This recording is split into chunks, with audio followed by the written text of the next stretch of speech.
ਆ ਨਹਿਰ ਕਿਹੜੀ ਆ, ਇਹ ਉਹ ਨਹਿਰ ਆ ਜਿਹੜੀ ਆ ਇੰਦਰਾ ਗਾਂਧੀ ਕਨਾਲ, ਜਿਹਦੇ ਵਿੱਚ ਸ਼ਹੀਦ ਭਾਈ ਜਸਵੰਤ ਸਿੰਘ ਖਾਲੜਾ ਜੀ ਦੀ ਸ਼ਹਾਦਤ ਹੋਈ। ਉਹਨਾਂ ਦਾ ਢਿੱਡ ਚੀਰ ਕੇ ਤੇ ਇੱਥੋਂ ਦੀ ਇਹ ਵਹਾਅ 6 ਸਤੰਬਰ 1995 ਨੂੰ ਭਾਈ ਜਸਵੰਤ ਸਿੰਘ ਖਾਲੜਾ ਜੀ ਨੂੰ ਉਹਨਾਂ ਦੇ ਘਰੋਂ ਚੱਕਿਆ ਜਾਂਦਾ ਤੇ ਉਹਨਾਂ ਦੀ ਸ਼ਹਾਦਤ ਨੂੰ ਅੱਜ 31 ਸਾਲ ਹੋ ਗਏ ਨੇ। 31 ਸਾਲਾਂ ਬਾਅਦ ਜੇ ਪੰਜਾਬ ਦੀ ਨੌਜਵਾਨੀ ਜਾਗੀ, ਪੰਜਾਬ ਜਾਗੇ ਤੇ ਪੰਜਾਬ ਇਹਦਾ ਇਨਸਾਫ ਲਊਗਾ। ਤੇ ਮੈਂ ਆਉਣ ਵਾਲੇ ਦਿਨਾਂ ਵਿੱਚ ਇਹ ਬੇਨਤੀ ਕਰਦਾ ਕਿ ਇੱਥੇ ਕੋਈ ਨਾ ਕੋਈ ਸ਼ਹਾਦਤ ਭਾਈ ਸ਼ਹੀਦ ਜਸਵੰਤ ਸਿੰਘ ਖਾਲੜਾ ਜੀ ਦੀ 25000 ਨੌਜਵਾਨਾਂ ਦੀ ਯਾਦਗਾਰ ਬਣਨੀ ਚਾਹੀਦੀ ਆ।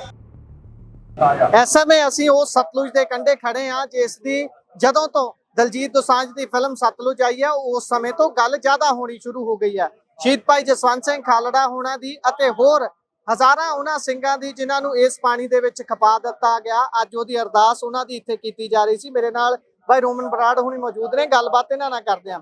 ਭਾਈ ਜੀ, ਪੰਜਾਬ ਦੀ ਨੌਜਵਾਨੀ ਹੋਣ ਦੇ ਨਾਤੇ ਤੁਹਾਡੇ ਕੋਲੋਂ ਇਹ ਸਵਾਲ ਲੈਣਾ ਲਾਜ਼ਮੀ ਹੋ ਜਾਂਦਾ, ਜਦੋਂ ਤੁਸੀਂ ਇੱਥੇ ਆਏ ਹੋ, ਤੁਸੀਂ ਸੰਗਤ ਦੇ ਵੱਡੀ ਗਿਣਤੀ ਦੇ ਵਿੱਚ ਆਈ ਹੋਈ ਸੰਗਤ ਦੇ ਇਕੱਠ ਦੇਖੇ ਨੇ, ਤੁਸੀਂ ਆਏ ਹੋ, ਕੀ ਲੱਗਦਾ ਹੈ ਕਿ ਦੁਬਾਰਾ ਤੋਂ ਚਿਣਗ ਲੱਗੂਗੀ? ਕਿਉਂਕਿ ਜਿੱਥੇ ਆંકੜਾ ਸ਼ਹੀਦ ਭਾਈ ਜਸਵੰਤ ਸਿੰਘ ਖਾਲੜਾ ਉਹਨਾਂ ਨੂੰ ਸ਼ਹੀਦ ਕਰਨ ਦੇਣ ਤੋਂ ਬਾਅਦ ਰੁਕ ਗਿਆ, ਉਸ ਤੋਂ ਅੱਗੇ ਨਹੀਂ ਤੁਰਿਆ, ਮੁੜ ਕੇ ਕਿਸੇ ਨੇ ਅੱਜ ਤੱਕ ਪੈਰਵਾਈ ਨਹੀਂ ਕੀਤੀ ਕਿ ਭਾਈ ਮਨੁੱਖੀ ਅਧਿਕਾਰ ਵੀ ਕੋਈ ਚੀਜ਼ ਹੁੰਦੇ ਨੇ।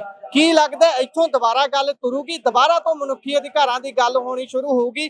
ਅੱਜ ਵੀ ਜਿਹੜੇ ਲਗਾਤਾਰ ਆਪਾਂ ਐਨਕਾਊਂਟਰ ਦੇਖਦੇ ਆ, ਪੈਰਾਂ 'ਚ ਗੋਲੀਆਂ ਵੱਜਣੀਆਂ, ਇਹ ਕਹਿ ਦੇਣਾ ਵੀ ਭਾਈ ਹਥਿਆਰ ਲੈਣ ਗਏ ਸੀ, ਜ਼ਬਤ ਕਰਨ ਗਏ ਸੀ, ਉੱਥੇ ਗੋਲੀ ਚੱਲ ਗਈ ਤੇ ਕੰਮ ਹੋ ਗਿਆ। ਅੱਜ ਵੀ ਤਾਂ ਉਹੀ ਮਨੁੱਖੀ ਅਧਿਕਾਰਾਂ ਦੀ ਸਮੱਸਿਆ ਹੈ। ਤੁਹਾਨੂੰ ਐਜ਼ ਏ ਨੌਜਵਾਨ ਲੱਗਦਾ ਵੀ ਕੋਈ ਇੱਥੋਂ ਚਿਣਗ ਲੱਗੂਗੀ, ਕੋਈ ਉੱਠੂਗਾ?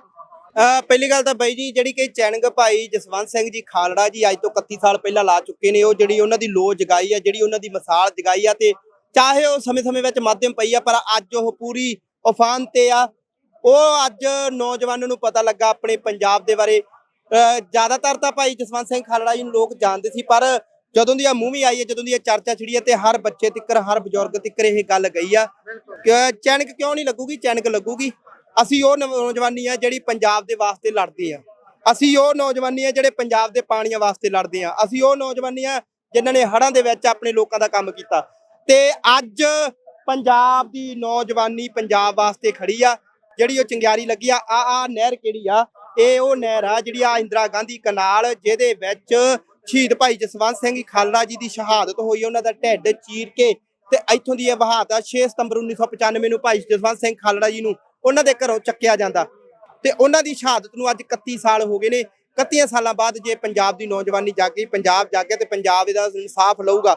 ਮੈਂ ਤੁਹਾਡੇ ਮਾਧਿਅਮ ਰਾਹੀਂ ਕਹਿੰਦਾ ਅਕਾਲ ਤਖਤ ਸਾਹਿਬ ਦੇ ਜਥੇਦਾਰ ਜੀ, ਉਹਨਾਂ ਦਾ ਧੰਨਵਾਦ ਕਰ ਸਕਦੇ ਹਾਂ, ਕੁਲਦੀਪ ਸਿੰਘ ਜੀ ਗੜਗੱਜ ਜੀ ਦਾ, ਜਿਨ੍ਹਾਂ ਨੇ ਅੱਜ ਇਹ ਸਮਾਗਮ ਕੀਤਾ, ਸਮਾਗਮ ਰੱਖਿਆ ਤੇ ਪੰਜਾਬ ਦੀ ਨੌਜਵਾਨੀ ਨੂੰ ਦਿਸ਼ਾ ਨਿਰਦੇਸ਼ ਦਿੱਤੇ ਵੀ ਆਓ ਨੌਜਵਾਨੋ ਪਹੁੰਚੋ, ਆਜੋ ਪੰਜਾਬ ਦੇ ਲੋਕੋ ਪਹੁੰਚੋ। ਅੱਜ ਅਸੀਂ ਉਹਨਾਂ ਦੀ ਕਾਲ ਤੇ ਆਏ ਆ ਤੇ ਮੈਂ ਆਉਣ ਵਾਲੇ ਦਿਨਾਂ ਵਿੱਚ ਇਹ ਬੇਨਤੀ ਕਰਦਾ ਕਿ ਇੱਥੇ ਕੋਈ ਨਾ ਕੋਈ ਸ਼ਹਾਦਤ ਭਾਈ ਸ਼ਹੀਦ ਜਸਵੰਤ ਸਿੰਘ ਖਾਲੜਾ ਜੀ ਦੀ 25000 ਨੌਜਵਾਨਾਂ ਦੀ ਯਾਦਗਾਰ ਬਣਨੀ ਚਾਹੀਦੀ ਆ, ਜਾਂ ਕਿ ਆਉਣ ਵਾਲੀਆਂ ਪੀੜ੍ਹੀਆਂ ਨੂੰ, ਆਉਣ ਵਾਲੀਆਂ ਪੁਸਤਾਂ ਨੂੰ ਭਾਈ ਜਸਵੰਤ ਸਿੰਘ ਖਾਲੜਾ ਜੀ ਬਾਰੇ ਪਤਾ ਲੱਗੇ। ਬਿਲਕੁਲ।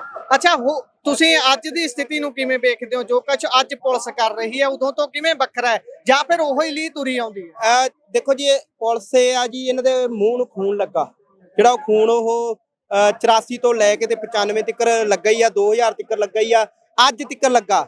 ਅੱਜ ਵੀ ਨੌਜਵਾਨਾਂ ਦੀ, ਚਾਹੇ ਉਹ ਗੁਰਦਾਸਪੁਰ ਦਾ ਨੌਜਵਾਨ ਆਪਾਂ ਲਾ ਲਈਏ ਵੀ ਉਹਦਾ ਐਨਕਾਊਂਟਰ ਕਰਨਾ, ਫੇਕ ਐਨਕਾਊਂਟਰ ਕਰਨਾ, ਚਾਹੇ ਉਹ ਪਟਿਆਲੇ ਦੇ ਵਿੱਚ ਐਨਕਾਊਂਟਰ ਕਰਨਾ, ਹਮੇਸ਼ਾ ਹੀ ਪੁਲਿਸ ਕੋਲੇ ਇੱਕ ਬਹਾਨਾ ਹੁੰਦਾ ਜੀ, ਅਸੀਂ ਹਥਿਆਰ ਦੀ ਬਰਾਮਦੀ ਕਰਨ ਜਾਂ ਅਸੀਂ ਸਬੂਤਾਂ ਦੀ ਬਰਾਮਦੀ ਕਰਨ ਵਾਸਤੇ ਨੌਜਵਾਨ ਨੂੰ ਲੈ ਕੇ ਗਏ, ਉੱਥੇ ਭੱਜਣ ਦੀ ਕੋਸ਼ਿਸ਼ ਕੀਤੀ, ਇਹਨੇ ਸਾਡੇ ਤੇ ਫਾਇਰ ਕੀਤਾ ਤੇ ਅਸੀਂ ਇਹਦੇ ਲੱਤ 'ਚ ਗੋਲੀ ਮਾਰੀ, ਉੱਥੇ ਖਪਾ ਦਿੱਤਾ ਜਾਂਦਾ, ਜਾਂ ਲੱਤ 'ਚ ਗੋਲੀ ਮਾਰਦੇ ਜਾਂ ਹਿੱਕ 'ਚ ਗੋਲੀ ਮਾਰਦੇ ਆ। ਅੱਜ ਵੀ ਉਹ ਪੁਲਿਸ ਦੀ ਧਾਰਨਾ ਹੈਗੀ ਆ, ਪਰ ਮੈਂ ਅੱਜ ਫੇਰ ਕਹਿਣਾ ਕਿ ਜਿਹੜੇ ਜਮਹੂਰੀਅਤ ਦੇ ਹੱਕਾਂ ਦੇ ਲਈ ਸ਼ਹੀਦ ਭਾਈ ਜਸਵੰਤ ਸਿੰਘ ਜੀ ਖਾਲੜਾ ਲੜੇ ਨੇ, ਉਹ ਹੱਕਾਂ ਦੇ ਵਾਸਤੇ ਆਪਾਂ ਨੂੰ ਫੇਰ ਲੜਨਾ ਪੈਣਾ, ਆਪਾਂ ਨੂੰ ਫੇਰ ਜਾਗਰੂਕ ਹੋਣਾ ਪੈਣਾ। ਤੇ ਅੱਜ ਆਪਾਂ ਇਨਸਾਫ ਨਹੀਂ ਮਿਲਿਆ ਸਾਨੂੰ 25000 ਨੌਜਵਾਨਾਂ ਦੀਆਂ ਲਾਸ਼ਾਂ ਦਾ ਇਨਸਾਫ ਨਹੀਂ ਮਿਲਿਆ। ਅੱਜ ਅਸੀਂ ਆਹ ਨਹਿਰ ਦੇ ਵਿੱਚ ਕਿੰਨੇ ਨੌਜਵਾਨ ਖਵਾਏ ਆ, ਇਹਦਾ ਇਕੱਲੇ ਸ਼ਹੀਦ ਭਾਈ ਜਸਵੰਤ ਸਿੰਘ ਖਾਲੜਾ ਜੀ ਦਾ ਡਾਟਾ ਨਾ, ਇਸ ਤੋਂ ਵੱਧ ਪਤਾ ਨਹੀਂ ਕਿੰਨੇ ਲੱਖਾਂ ਹੋ ਸਕਦੇ ਆ, ਲੱਖ ਹੋ ਸਕਦਾ, 1.5 ਲੱਖ ਹੋ ਸਕਦਾ, 50000 ਹੋ ਸਕਦਾ, ਵੱਧ ਹੋ ਸਕਦਾ।